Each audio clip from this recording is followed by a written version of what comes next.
Good morning, everyone. Welcome back to the Patent Literacy Symposium. We are so excited that you're here. My name is Dawn Durham. I'm an educational consultant out of the Patent Harrisburg office, and we're excited to have you joining us for the session, One Teacher at a Time, Supporting Teachers' Knowledge of the Science of Reading, something we all need to listen to and think about. Just a couple of housekeeping items before we get started with Dr. Gillis. This session will run 75 minutes and is being recorded. The chat feature is turned off so that you folks are unable to chat with each other, just to eliminate distractions, but you can certainly chat with me, and please feel free to put your questions and comments in the chat box. Again, to eliminate those distractions, we would ask that everyone keep their camera off and continue to keep their microphone muted. That way that our entire time can really be dedicated to our presentation. All of the questions for this session will be handled at the end of the presentation. That gives us some time to think about and process what it is we're asking. It might be perhaps that we think of a question and then later on it's already answered. So we'll save our questions till the end. You're welcome to kind of keep them archived in the chat box, and I'll maintain and keep track of them there.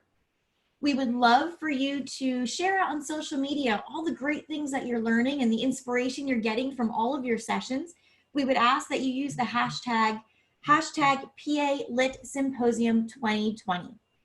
All right, I'm excited to introduce our presenter today. Dr. Margie Gillis currently serves as the president of Literacy How Incorporated, a 501c3 organization that provides comprehensive evidence-based professional development, classroom support, and literacy coaching.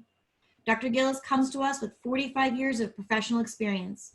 She also serves as a current research affiliate with Haskins Laboratories. She has authored, co-authored, and presented over 50 professional publications and presentations, and has contributed to years of policy work in the state of Connecticut. Dr. Gillis's areas of expertise include educational administration, reading instruction, professional development, and consultation with schools.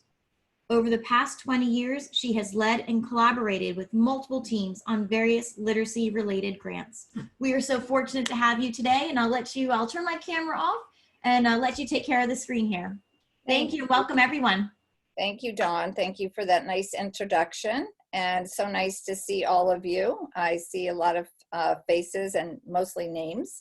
So thank you for joining the session today. I'm going to share my screen now, and I'm sure Dawn will tell me if that is not happening, but hopefully you see my screen right now. Yep, and you're good.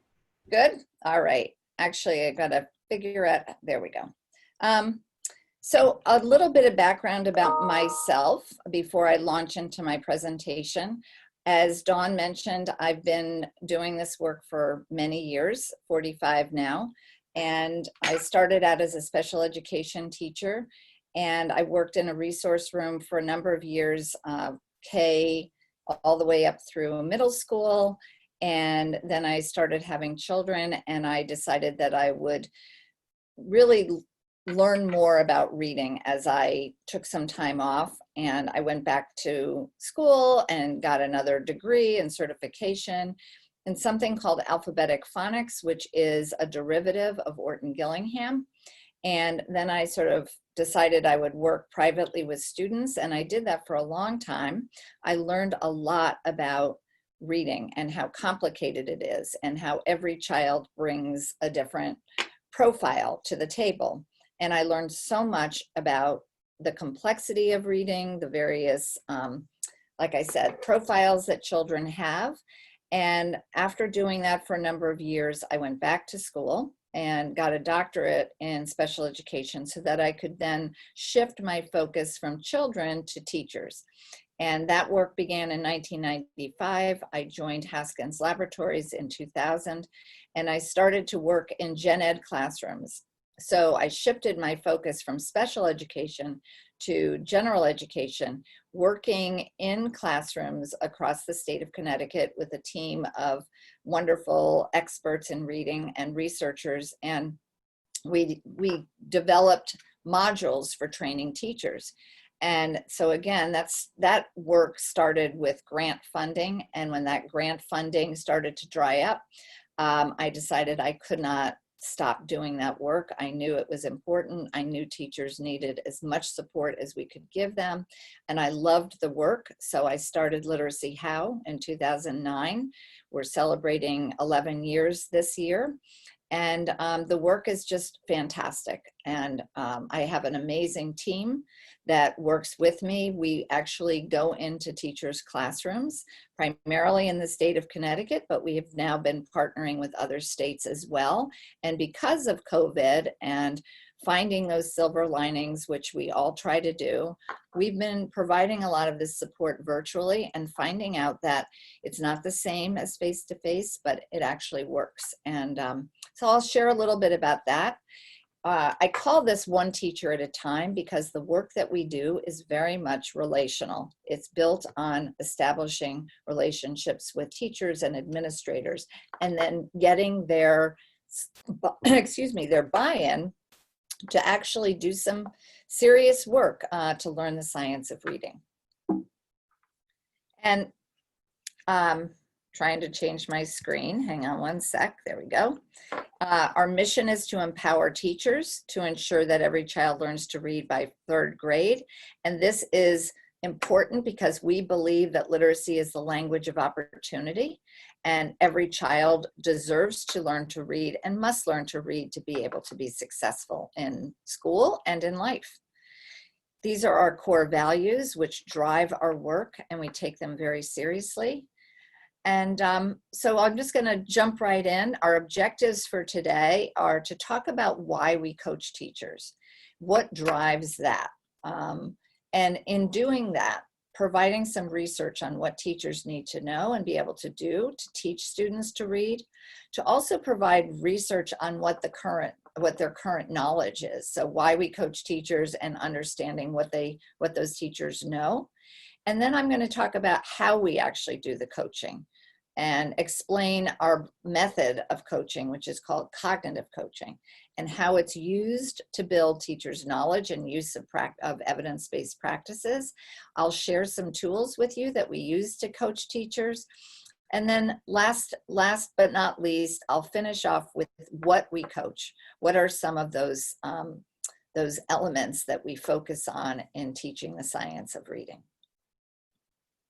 So at the end of this session, we hope that you will be able to better understand why teachers need to know this science and how we actually coach teachers so they can apply that science in their classrooms, and hear about what the focus of our coaching is actually all about. So we start with the why, and this is based on the Golden Circle. If you've not seen this or heard of this before, I recommend that you Google the Golden Circle, and Simon Sinek does a quick 7 or 8 minute TED Talk on what that is. And we will then go into the how and the what of our coaching. So beginning with the why, we know from research that 95% of children can be taught to read. So that has to be our goal. And yet 65% of our nation's readers, fourth graders, read below grade level based on the nation's report card. And I'll show you what that looks like in a minute. And why is that? We believe that that stat exists in large part because teachers have not learned the science of reading, and they have not been taught how to teach reading. No fault of theirs. We never, ever blame teachers for this. But we do know that when you teach this content, when teachers learn the science and learn how to apply it, that this knowledge and practice can override the disadvantages that children bring to school. So this is a graph that shows the latest NAEP scores, 2019, so that you can see this at the end of this, this x-axis, right? And this dark blue is Pennsylvania. So Pennsylvania actually does better than the nation. This light blue are the nation scores. But Pennsylvania is not doing well. The United States is not doing well. The fact of the matter is there aren't any states that are doing well. We want to see these scores up here, right? We want to see them above proficient, because proficient, quite frankly, is just grade level. So we would like to see those scores trending up, and we haven't seen that. We've had flat scores for many, many years. So that's the why, that's what drives us. I want to talk about how we actually address those disparities, how we address those low reading scores, and describe our model. And so I want to start by showing this slide that is actually quite old. This is based on Joyce and Shower's research from 2002. And what this shows is that professional development, by and large, can include 4 elements. It might include a little bit of theory. It hopefully includes some demonstration of what that theory actually looks like in action. And then we would hope that it would also include some practice. So within the professional development workshop, teachers should be practicing some of what the presenter is discussing and perhaps demonstrating. And last but not least, professional development should include coaching, and yet that's often left off because of time and probably also because of limited financial resources, etc. But here's what I want to explain. So in order for the theory to actually stick, for teachers to hang on to that theory, it really is going to take adding in all these other elements. Theory alone at the knowledge level only transfers or only sticks at 10%. In other words, that's the estimated percentage that of participants understanding the theory, if that's all they hear about. And that does not transfer to skill attainment, or very little, and none of it transfers to practice, okay? This column has to do with the estimated percentage of participants in these studies who were able to implement these instructional practices in the classroom. If you add in some demonstration, and you could do a bang-up job of that, I could get up out of my chair. I'm not going to do that because we don't have time, but often I will, in the course of a PD session, get up and demonstrate what this particular theory looks like. That's going to help with the knowledge. It's going to help a little bit with the skill, but it will not transfer to practice. It will not mean that the teachers can take that one little demonstration and know what to do in the classroom. If you add in some practice for the participants, that's going to bump up this knowledge level. The teachers will go, oh, okay, I get what this is talking about, and it will actually help a little bit with the skill attainment. You'll become a little more skilled in that particular, whatever it is you're learning. But again, look at, there's the transfer to practices, which is really what we're looking for ultimately, is almost nil. It's only when we add in the coaching element, right, where it says here, participants receive ongoing support and guidance when they return to the classroom, that we see the knowledge level, the skill attainment level, and look at this, transfer to practice is even better when you have that coaching. And a lot of studies have presented converging evidence around the need for a coach. Why is that? Because what that coaching builds into, what that coaching piece builds into the model of professional development is practice.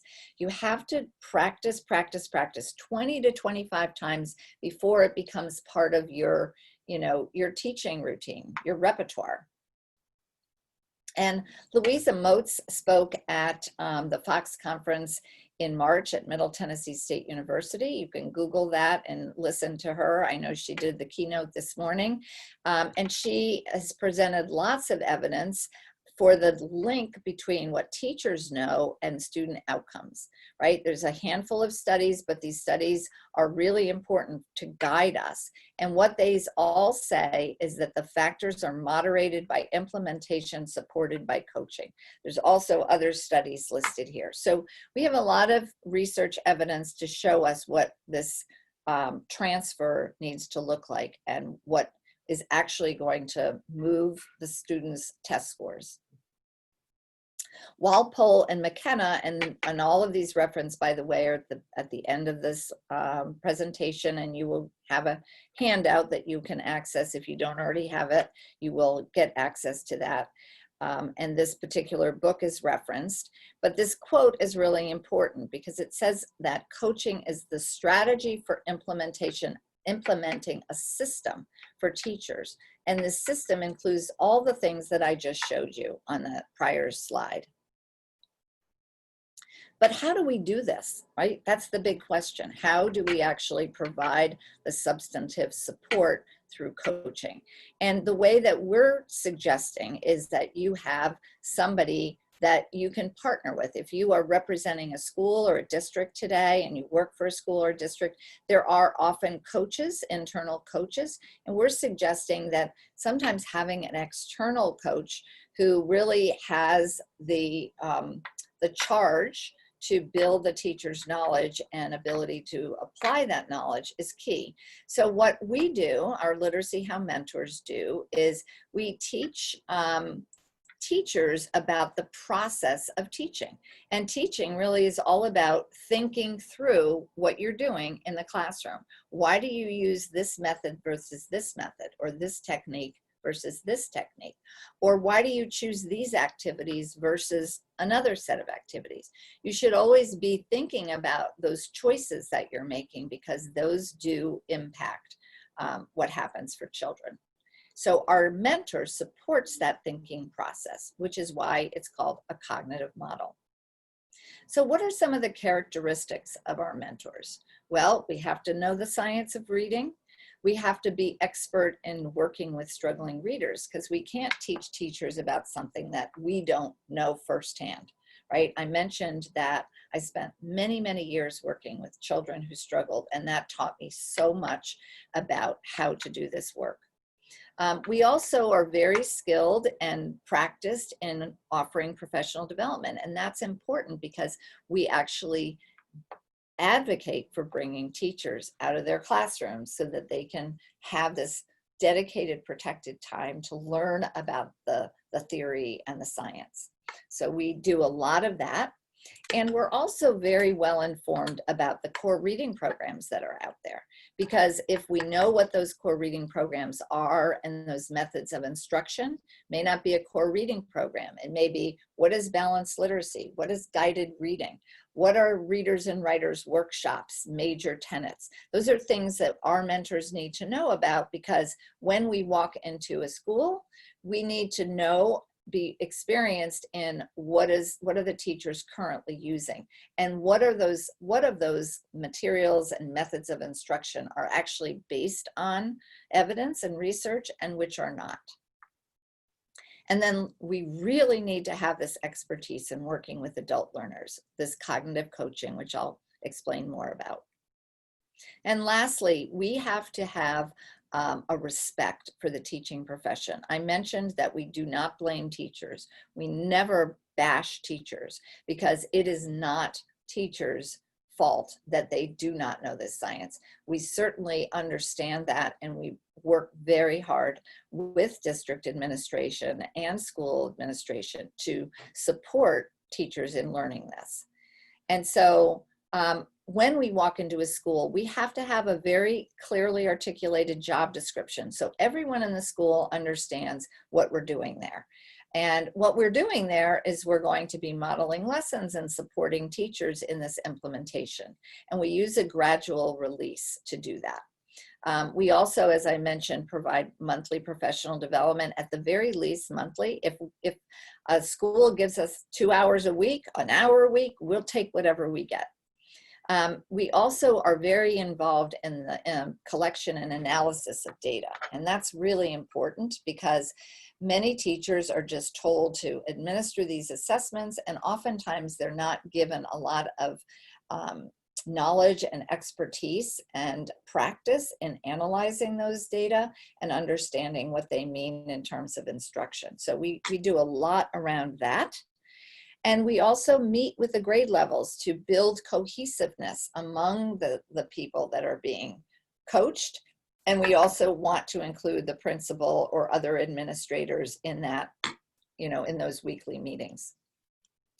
And we want to make sure, as I said, that the staff can answer this question: why is this coach in our school, and what is the purpose of their work? I mentioned the administrator's role, and well, I mentioned the administrator is part of this, and this is a very important component. We do meet with that administrator, whether it's the principal or the assistant principal or whoever it is that is going to be in charge of reading in the school.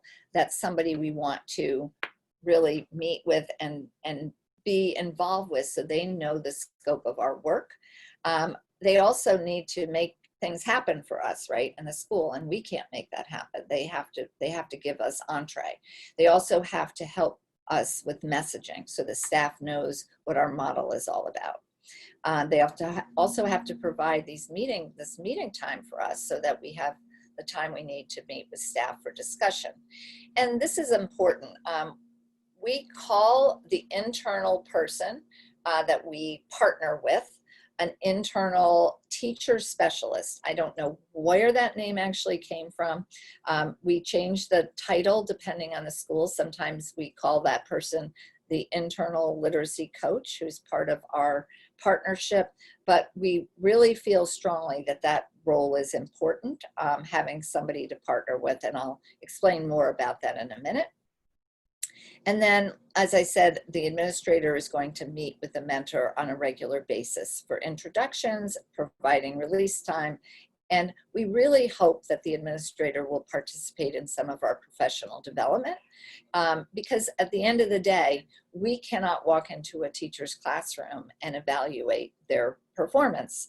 That is the role of the administrator. But if they partner with us, if they attend our PD and they learn about the science of reading, they're in a better position to be able to observe teachers' instruction and know if they actually are applying what they're learning. So our professional development is an embedded model. Embedded meaning it happens mostly in the classroom, where we translate the science of reading, really showing teachers what it looks like with their students, using their students' data to drive the instruction, and creating method-proof teachers. That's the ultimate goal, because teachers really, for the most part, do not decide what the curriculum is going to be in their school or what the programs are going to be. They're given very little autonomy when it comes to that. We want the teachers to become method-proof, so that no matter what they're given, they can use it more effectively because they know more. And so to that end, we have to tailor our work to what is happening in that school. Every school is teaching reading differently. And even within schools, there are differences from classroom to classroom. So we really do become external consultants, really, in supporting the student, rather the school's knowledge and the individuals within the school's knowledge about these materials that are really aligned to the science of reading. And doing that will really provide that roadmap to higher student achievement, and using some tools that I'm going to share with you in a bit. Actually, right now. So in this prior slide, I mentioned that we have scope and sequences. Some people call these pacing guides. This is just a screenshot of one page. But what you can see here is that we have listed for phonics and morphology instruction. This doesn't really show it completely, but that there are these elements that you would need to sequence in a logical order and say when those different skills and elements will be taught, from kindergarten all the way up through fifth grade is where the Common Core state standards, and I know Pennsylvania uses their own standards, but those standards actually have these elements built into them. So we've just made them even more explicit. There are 5 features of effective professional development based on these researchers' work that we incorporate into our work. We focus on content and how students learn content. We focus on active learning, and that includes teachers' active learning and students' active learning, receiving feedback, analyzing student work, and really digging into the content. And when you do that, you have, hopefully anyway, you're building coherence within the professional development that you're part of and that you're spearheading. So, and that professional development must align with what's happening within the school, because if you're working at cross purposes with what the school is doing and what their initiatives might be, it just makes it challenging for teachers to reconcile the importance of these initiatives. So that number 3 is really important. And the sustained duration also matters. If we're just brought in for, a year and we're asked to do everything, under the sun to support literacy, and then that's it, it's not going to stay, right? It's not going to last. So we have to think about that, and I'll mention more about that later. And lastly, collective participation is really important. We might not be able to work with every teacher in the course of a year. We won't actually, because we're getting into teachers' classrooms, and that has to be done, through sustained effort and on a regular basis. But if we work with first grade, for example, we work with all the first grade teachers, and we also include any other teachers that might be working with first grade students, including reading interventionists, special education teachers, SLP, speech and language pathologists. They may not be able to participate in everything that we do, but as much as we can include them, that's going to help change the system. And Jan Hasbrook also wrote about some best practices of coaching, and she talks about student-focused coaching. And here are some of her major takeaways. That teachers must agree to be coached. It's not helpful if they're forced into this work. That they see the coaches as peers. Again, not evaluative, not supervisory. They really are partnering with the teachers. And in doing that, they must establish this trusting relationship that I talked about earlier, and this respect for that relationship. That at the end of the day is really focused on getting kids to be more proficient with reading and writing, and that's the ultimate goal. So I mentioned the gradual release of responsibility. And so the progression of this modeling that I've been talking about is that we begin by modeling lessons in the teacher's classroom.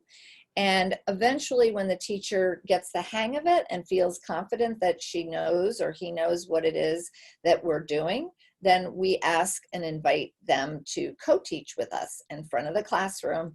And we might really explicitly divide up the lesson and have an agreement about, you're going to teach this part, I'm going to teach this part. And then gradually, when the teacher feels comfortable with that, then it's his or her turn to take the reins. And this is, of course, an iterative process that cycles through the year as they learn new practices. And then within that gradual release, we have this coaching cycle, which begins with the planning conference, where we're clarifying the goals and we're choosing specific data that we want to help drive this goal forward, and selecting strategies that we know will help, again, with the goal of the lesson, and building in some self-assessment so that we know if that particular lesson is working. And the lesson itself is that gradual release that I just talked about. If the teacher's observing the mentor, then she or he will be taking notes and gathering evidence related back to this self-assessment I mentioned, and documenting the strategies we've used. And then we complete our cycle by having a reflection conference, which is really important. We bring the teacher out of the classroom for that, ideally, and we sit down and we talk about the lesson. And then there's a guided self-reflection kind of process that we try to follow. And again, look at the evidence to see, did that lesson work?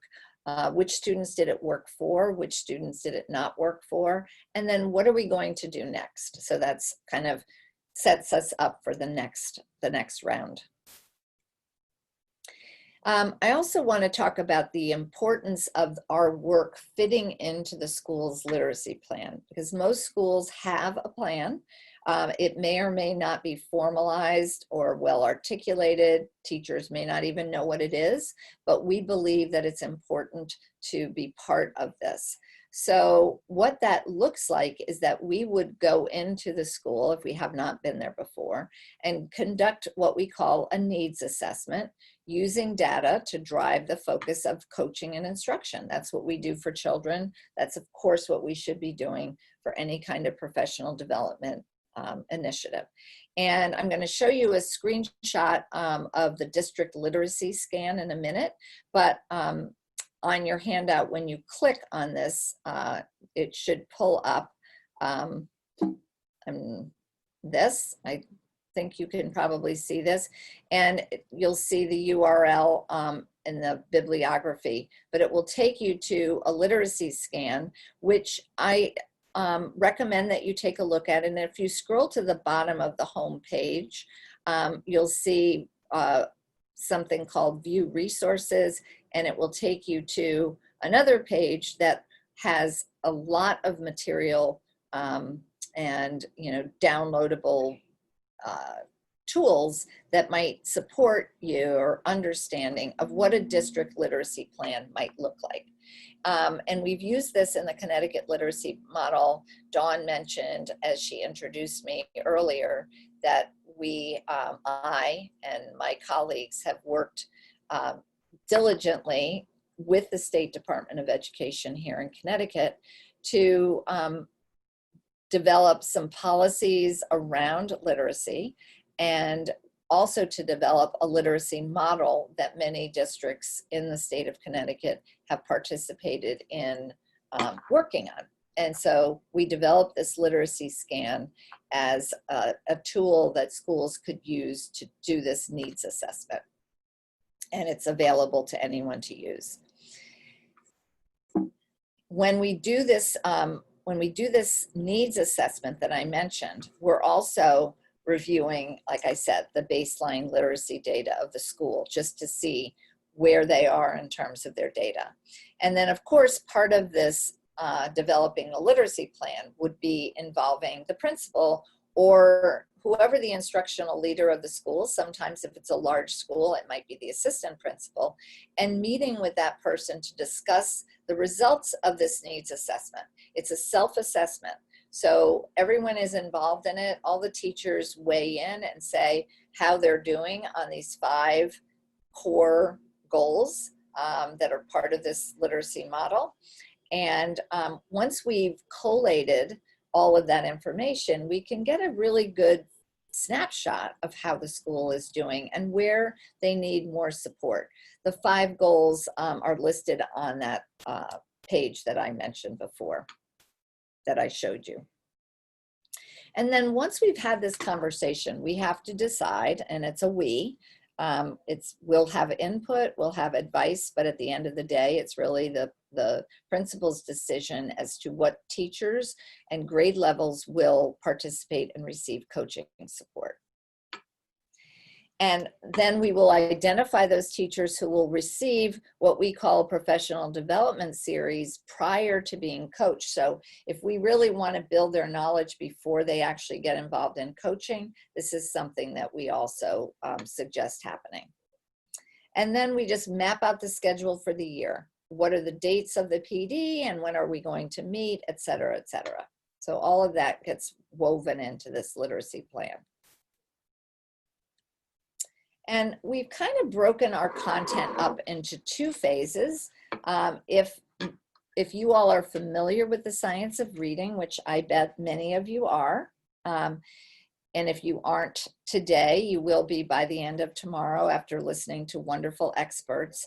You probably have heard about the simple view of reading. And the simple view of reading is this idea that reading comprehension is the product of word recognition and language comprehension. You have to have both to be skilled reader and to be able to comprehend complex text. Well, we've kind of divided our coaching into phases, where phase 1 is going to be devoted to teachers understanding word recognition, and so how to teach phonemic awareness and how to teach phonics and how to build reading fluency.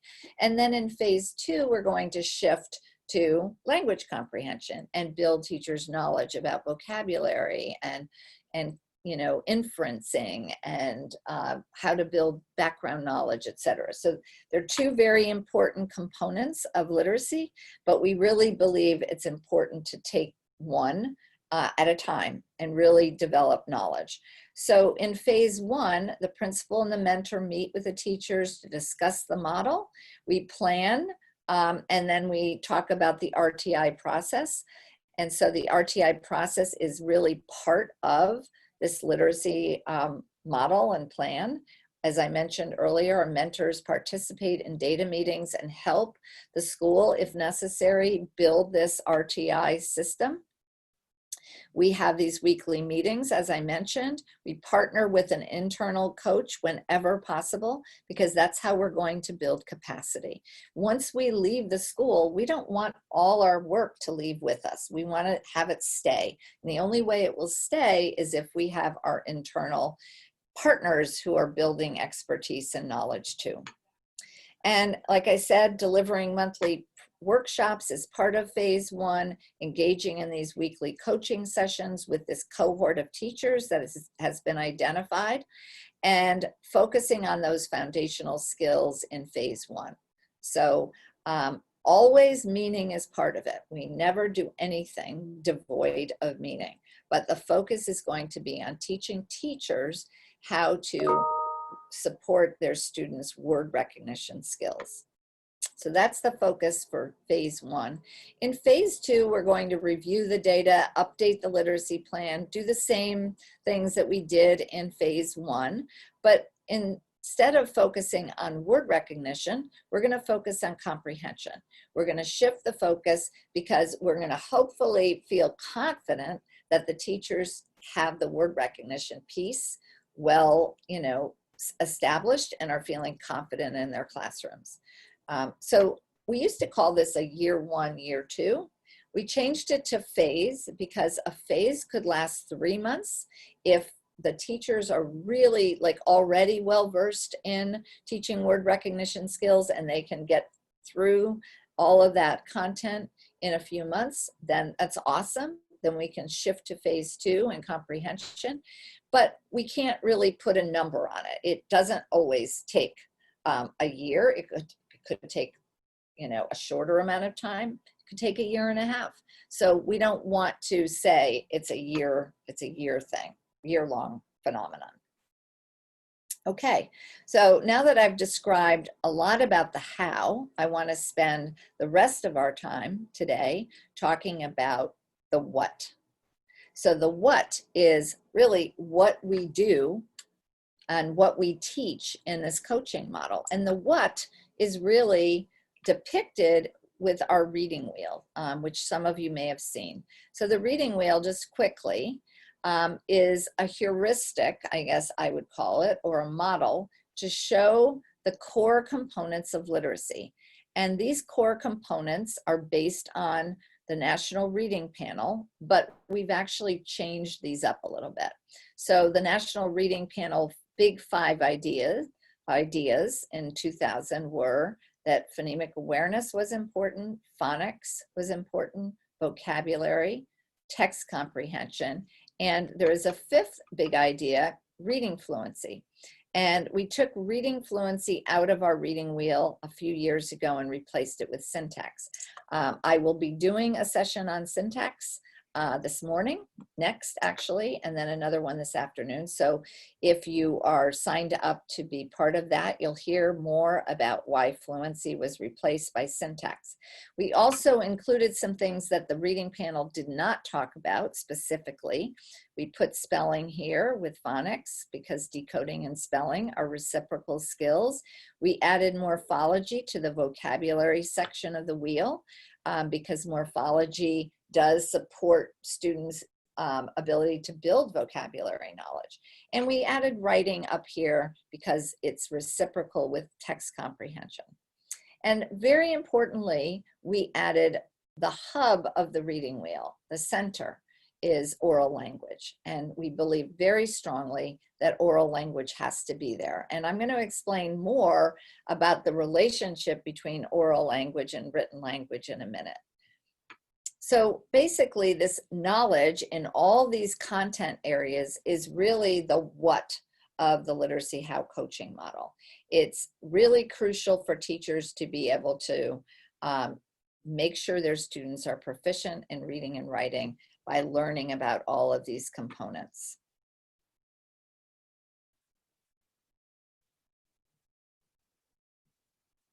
And so again, this teacher knowledge includes knowledge about pedagogy, right? How to take that knowledge and implement it with their students. That's where the rubber meets the road. We have a unicyclist here riding his or her bicycle down the road.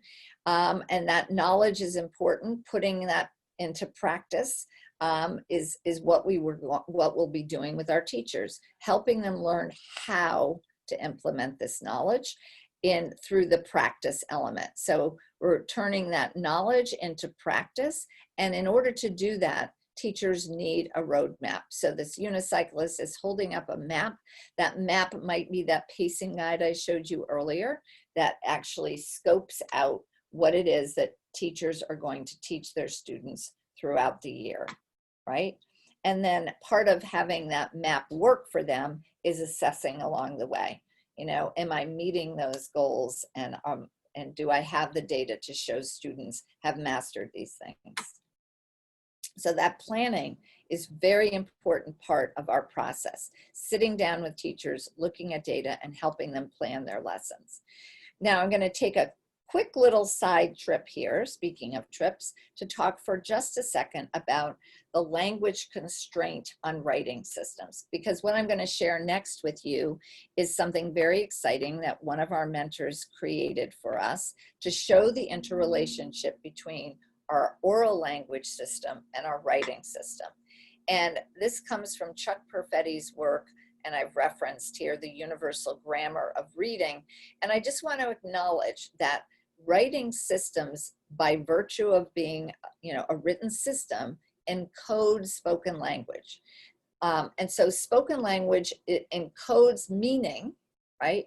But writing systems do not, right? Spoken language does. Writing systems do not encode meaning. Spoken and written language systems, therefore, are not parallel systems. Learning how to read must involve learning how our writing system operates, how it goes about encoding this spoken language. And because English is based on an alphabet, we need to understand how that writing system or that orthography works. So important that Chuck Perfetti mentioned this. The goal of reading is to obtain meaning. No one would argue that. But the goal of something is not the same as its essential nature. So we know that we've had lots of debate about whole language. And whole language is really teaching holistically about words, right? And how words convey meaning. But again, what this slide is telling us is that we must also teach our students how those words work, right? And so this model that Caitlin Dillon, one of our wonderful mentors, actually put together for us to show the relationship between spoken language, right, and written language, and the relationship between reading and writing. And so what we're doing here is showing that language, when it's spoken, is really creating mental images for us, mental representations that we form up here in our frontal lobes, right? And we do that when we listen to something being read to us, or when we read something that's being, that we, whether we read it ourselves or listen to it, right? And this is going to create these mental representations that then relate to the written symbols. So if we think about reading as being a process where we're translating those symbols into images, right? Reason why the arrow goes up like this. We have to look at the word, we have to decode the word and translate that written symbol into mental representation. I read the word dog and I see a picture of a dog in my head, and I go through spoken language to get there, right? Conversely, if I have a picture of something in my mind and I want to write it, I go from that mental representation to encoding it, right? And understanding how to write the word dog or to describe my dog. So these systems are inextricably linked, and we need to teach teachers those relationships between comp, listening comprehension and speaking and composition, and code, where we're decoding, we're going from the word, right, to meaning, or encoding, we're going from the meaning to what does it look like? What is the orthographic representation? I hope that makes sense, and I'll explain a little bit more here in a minute. So why is that important? We want teachers to understand that there's a lot that has to happen in the brain of a reader in order to build a circuitry. And I know for those of you who have heard this, and you have acknowledged that reading is not something that happens naturally, we have to teach our students how to build this circuitry, or we have to help them build it, is a better way of saying that. And so here we see 3 areas of the brain that are used to build that circuitry. We have the frontal lobes, where we're focused again on meaning, those mental representations and remembering what we either hear or read. The speech, that's super important. We show that at the center of that last slide, that spoken language, that those speech areas of the brain that actually get built into this circuitry. And then at the back of the brain, the visual areas of the brain, we're actually looking at those symbols, right? But we have to figure out how to map those symbols onto the sounds. So again, taking you back to this slide and showing you those relationships, and then just showing, if we flip this around, how that is superimposed on that brain, and showing that all these areas of the brain have to get connected to become proficient in reading. We actually believe wholeheartedly, and I hope you do too, that teachers change brains. That what we do in the classroom every day is working to rewire brains to build this circuitry so that children can then read to learn, right? In the early stages where we're building this circuitry, we're teaching them to read, right? They're learning to read in K and 1 and even into 2nd grade, so that when they get to the real complex text and those disciplinary texts that they're expected to read and understand, they can do it because they're fluent readers. And we know that this happens. We have evidence, we have pictures of how the brain is rebuilt and rewired, right, to support this. And this slide actually shows that pre-intervention, we're not seeing the activation in some of the areas of the brain, limited here, not at all here. But post-intervention, and these are pictures, amalgamation of a number of brains of dyslexic students, that this picture closely resembles what a typical reader's brain would look like. And that's really, really important for you, the teacher, to understand that you actually have a great, great part to play in this process.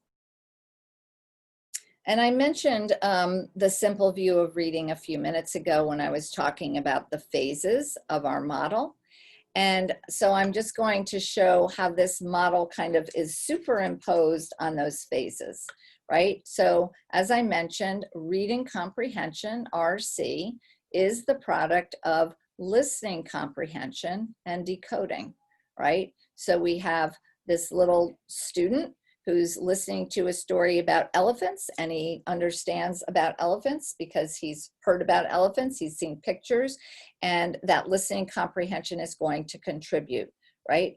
On the flip side, when he's confronted with the task of reading the word elephant, and of course elephant is not an easy word to read, he has to know those letter sound correspondences, and he has to know how to lift the word off the page. He has to know and recognize lots of words instantly, right? In order to be able to read about the elephants and process that information. So we can take this model, and again, we can flip it and superimpose it on the all model that I showed you before. So you can see listening comprehension is up here and decoding is here. And so this is what gets students to be able to comprehend their text. And this goes from decoding up to listening. It starts with the written symbol. If we're talking about writing, we're going from the representations, right? What we have pictured in our mind, and we're going to translate, right, or compose what we want to say in writing through an encoding process. Now, going back to the reading wheel, I think both of these pictures are important to show the relationships. This model actually shows the relationship between language acquisition, how we acquire language, spoken language, and how that spoken language and understanding the relationship, right, between spoken language and these mental representations can then transfer to reading and writing. And then this model really shows the core components of comprehensive literacy. And I don't have enough time today. I'm just doing a check of my time here. I don't have a lot of time to talk through all of these sections of the wheel, but I will show you a few things that we use in our work with teachers just to point you towards some of the resources that are available. And you can then go to our website that's listed here. It's actually literacyhow.org. But if you put in literacyhow.com, it will take you to the right place. And so I'll just talk about a couple of these for now. But before I do that, I do want to show you this slide. And the reason it's a lot, there's a lot here, so I'm going to take a few minutes to walk and talk you through this. But the reason this is important is because the language of instruction and the terminology we use with teachers matters. And it's important for them to know how these terms are related. So let's start with the first column. The first column shows those 5 big ideas I mentioned earlier, right? These came from the National Reading Panel, which was released in 2000. Okay, and most of you are very familiar with these 5 terms. In 2009, when we formed Literacy How, we wanted to expand on those 5 terms. So we created the reading wheel to show these very important elements of comprehensive literacy. And as I mentioned, we added spelling to phonics. We put syntax in lieu of fluency. We added morphology to vocabulary, and we added written expression to comprehension. And the National Reading Panel never talked about oral language per se, and we feel so very strongly about oral language and its centrality in learning to read and write that we included it in our model. In 2010, the Common Core State Standards were adopted by many states. And again, I know that I believe that Pennsylvania has its own standards, but many of the people that are going to be listening today and to other talks probably are familiar or may even use the Common Core state standards. And I just want you to see where these elements, these components are located. So the foundational skills strand include PA, phonemic awareness, and phonics. The foundational skills also include language standards. So you'll find some language standards here that relate to syntax, right? So there's not a strand that's just about syntax, but that certainly is mentioned in this language strand. Likewise, morphology and vocabulary are also included in this language strand. So on the Common Core, or in the Common Core, that language strand has a lot of important components of comprehensive literacy. Then in the writing strands and the reading and writing strands, you have a lot of information related, of course, to comprehension and written expression. And then there is the speaking and listening strand that has a lot of information related to oral language. So happily, the Common Core does acknowledge the importance of oral language and talks about how it must be really have a central place in every classroom. And then the last column shows the structured literacy strands or elements. So in 2015, the International Dyslexia Association adopted a name for multisensory structured language that is called structured literacy. They've defined it and they've described it, and many of you have heard it used. Many states have incorporated structured literacy as a term in their state policies. Some of those policies are related specifically to dyslexia. Other state policies are broader and include reading in general. And we at Literacy How believe that structured literacy includes a lot of the standards, or rather I should say it this way, the knowledge and practice standards are aligned with structured literacy. I said it backwards, sorry. Structured literacy is aligned to the knowledge and practice standards. So we actually incorporate structured literacy into our work with teachers, and you can see the elements that have been identified by IDA as part of a structured literacy curriculum or program or approach. So phonology is certainly related to, or phonemic awareness is related to phonology. Sound syllable instruction is part of phonics. Syntax, as I said, is here. Morphology is here. And semantics is part of vocabulary and morphology. And we also see semantics in the same row with comprehension, because semantics is really all about meaning. And all instruction is based on this rich oral language. So structured literacy main focus is teaching teachers the elements of language, those structures of language, phonology, morphology, syntax, semantics, okay? Those are all very important to making sure that kids become proficient readers and writers. And another thing that I want to share with you, and this is in your bibliography as well. No, it is not. I take that back. You would have to Google this because there was no URL to link to this.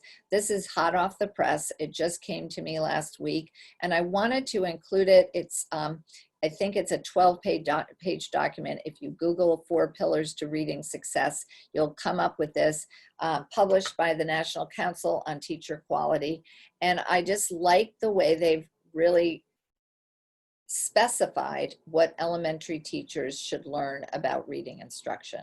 So I don't have time to read through these, of course, but you'll be able to relate to many of them. And if you're an administrator who's on this, participating in this session, or you're a coach and you wear that hat, I think you'll find this list very helpful in articulating all the things that we want to build into a professional development model for our teachers.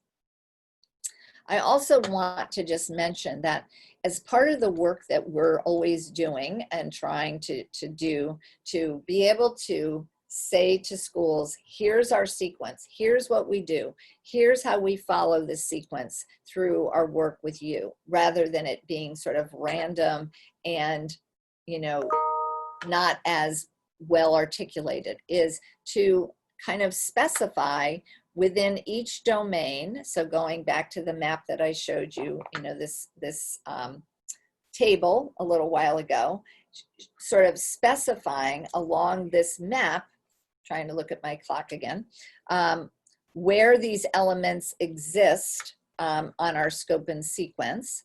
And sorry, went back to the wrong page. Okay, we have been mapping this out so that schools can kind of see what it is that we're going to cover over the course of time. So we have our knowledge domain, we have the knowledge and practice standards that are part of this particular knowledge domain. We have tools and materials that we use, and professional resources that we would also use, again, related to this knowledge domain. And then we're going to also mention some of the assessment tools that we would use. And this is something that we are working on, and we'll have by the end of the summer, to have a nice map pacing guide for us to use with our schools. We've put these things together over the years, but we're now streamlining this and making it very concrete. So this is just an example of what that would look like. And I just want to share a couple other quick things with you before we wrap up. I mentioned I would share a couple other tools. This is what we call our rocket ship. And this rocket ship is really important when we work with pre-K, and we do a lot of work with our preschools and kindergartners, right? And in pre-K and kindergarten and first grade too, we're really focusing on developing teachers' understanding of what is phonological awareness and what is its relationship to reading. Why is this important? So we put together this rocket ship to show the levels of phonological awareness that lead to phonemic awareness. And full phonemic awareness, or phoneme awareness, is really the part of the rocket ship that gets launched into, you know, reading fluency, right? To learning how to decode, you have to have full phonemic awareness, but you don't get there overnight. So preschool children are working on rhyming and syllable recognition in order to become good at this, so they can learn how to decode. Another thing that we've developed for our teachers, well, lots of activities that support their students' ability to understand all these components of literacy. And this is an activity called Syllable Inspectors. And this activity teaches children about what does a syllable have to have in order to be classified as one of 6 syllable types. And and when kids learn those 6 syllable patterns, they become great good at word recognition. So we talk to them about being inspectors and what's an inspector do, and inspecting syllables so we know what to look for and what to listen for to identify those syllable patterns. So in conclusion, all of the things I've talked about today, and I've just touched on a few of the core elements, right, that teachers need to know. They need to know a lot. And Casa and Garmston, who really are the folks that created this cognitive coaching model way back when, say that teaching is one of the most cognitively complex professions. There's still uncertainty as to what works in various schools and diverse communities with each unique group of students. What makes teaching a profession is that continual inquiry that we want our teachers to do. The expansion of repertoire, like the things that they can do in their classrooms to make this come alive, and the accumulation of knowledge through practice. We know that that makes all the difference in a child's success in learning to read. And so to be able to support teachers in this process, in this cognitive coaching process so they can understand what it is that they have to know and think about as they go through their day is really the work that we do, and it's one teacher at a time. I'm sharing some of the references that I mentioned in my talk, more references here, and I've got actually more than 5 minutes, which is great. 5 minutes probably wasn't going to be sufficient. I hope you have lots of questions. And so I thank you for your attention. I'm going to stop sharing now, and I'm going to go back to Dawn for questions. So if you have questions or comments, please go ahead and put them in the chat. There were a couple of things we were talking about in the chat with some folks, and we just want to clarify for everyone's benefit. The resources you shared are available through the Literacy How website. So we have access to helping with the needs assessment and helping to build literacy plans for a school or a district. Is that correct? Yes, that one, well, I will clarify for you. And since we have a minute, let me go back to this website. Can you see this? Yes. Okay, good. I mentioned this district literacy scan. The URL is simply literacyscan.org. Okay, and this is an online tool. So let me go back to the home page. This is the online tool that describes what it is, what its purposes are, and it's an online tool for teachers in Connecticut. However, anybody can use this. So that's why I scrolled down to point out that you have this list of resources and you have a description of the tool. You can download a printable version of it here, and then it's going to walk you through, what is this, what are the things that we want to know about a school to be able to be prepared to provide professional development. So I mentioned that there were 5 goals. There's leadership, there's tiered instruction, this is your RTI, professional development, what should that look like in schools, assessment, and parent engagement. So as I said, this is a self-assessment.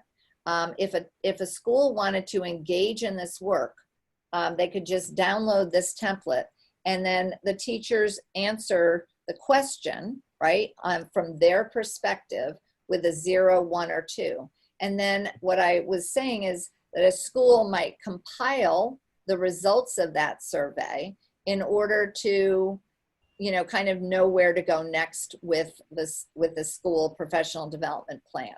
So that's on that particular website. In addition, we're in the process of launching our new website, which is supposed to go live today or tomorrow. But on that website, what I would point people to is our reading wheel, because in the reading wheel, every segment of the wheel has a list of resources that teachers can access. And that would provide like the rocket ship and the syllable inspectors and some of our activities, etc. Wonderful. And would you mind, could you just put up your screen with the contact information again? Folks weren't quick enough to get a picture of it or write it down. That way they have the website and contact information so that they have it for future use. Of course, my pleasure. Thank you, thank you. And then the other piece someone was asking about was the 4 Pillars article. Do you have another reference? Was it the National Center on Teacher Quality? Is that who put that out? It's actually the National Council on Teacher Thank Quality. you.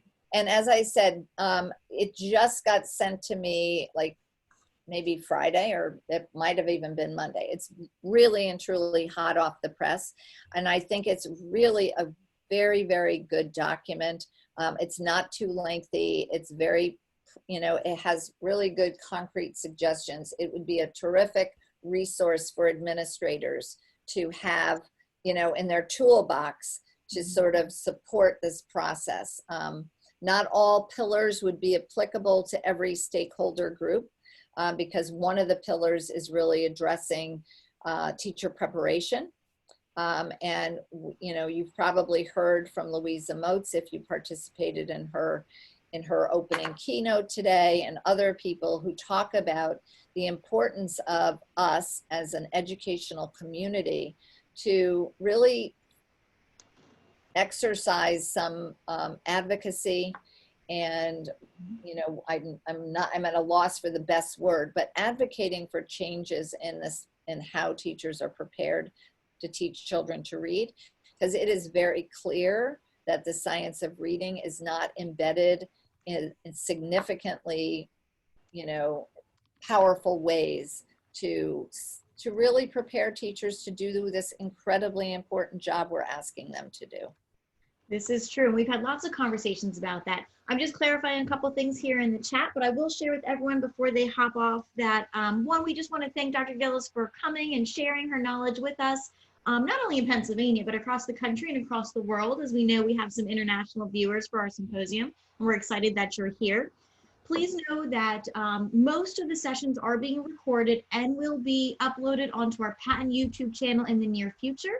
The patent literacy team is also working on creating some supplemental material to align to these presentations to really enhance the learning for educators and families. These handouts from today are available on your Schoology course. I was there this morning. I was able to download them. You should be as